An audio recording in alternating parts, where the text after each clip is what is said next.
jugement est donc tombé ce matin dans le procès concernant l'église de Scientologie et finalement, la secte est condamnée à 600 000 € d'amende pour escroquerie en bande organisée. 4 responsables ont écopé de peine de prison avec sursis. Une décision de justice qui, dans l'ensemble, satisfait les parties civiles, même si l'église de Scientologie n'est pas dissoute ni interdite. Dominique Verdaillan, Emmanuel Morel. Un jugement en deçà des réquisitions de mai dernier. Pas de dissolution et une amende inférieure à celle requise. Le parquet avait demandé 4 millions d'euros. Ce sera 600 000 € d'amende.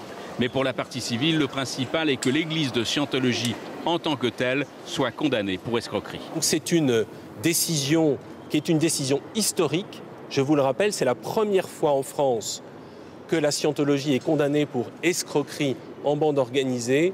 Et nous sommes extrêmement satisfaits de cette décision. Les prévenus, eux, sont condamnés à des peines allant de 2 ans à 10 mois avec sursis. Mais aucune interdiction d'exercer n'a été prononcée. Ce qui me paraît important, au-delà du principe de la condamnation, que nous contestons, et nous allons bien sûr, comme je le disais il y a un instant, interjeter appel, c'est que cette association, l'Église de Scientologie, peut, et le tribunal l'a dit expressément, peut aujourd'hui continuer son activité.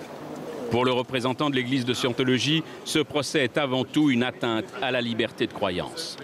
Ce qui est certain, c'est qu'il y a une clique aujourd'hui en France qui perpétue cette volonté de nuire aux minorités religieuses.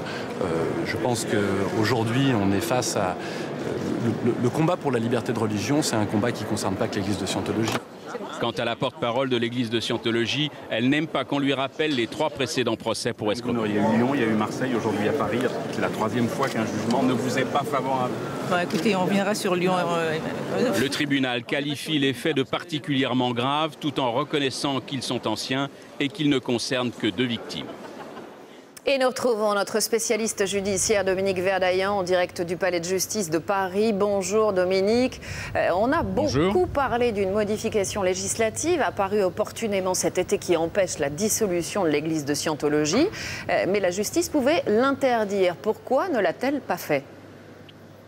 Alors d'abord, on ne saura jamais si le tribunal voulait dissoudre l'église de Scientologie. En tout cas, effectivement, vous l'avez dit, pas d'interdiction, tout simplement parce que le tribunal ne veut pas prendre le risque de voir l'église de Scientologie continuer ses activités en dehors de toute structure légale. Elle peut donc continuer d'exercer librement de façon que la justice et les pouvoirs publics puissent la contrôler le mieux possible. En revanche, le tribunal a fait le choix de demander la publication du jugement dans un certain nombre de quotidiens français et étrangers, ainsi que sur leur site Internet. On peut donc dire qu'il s'agit là d'une condamnation en forme de contre-publicité.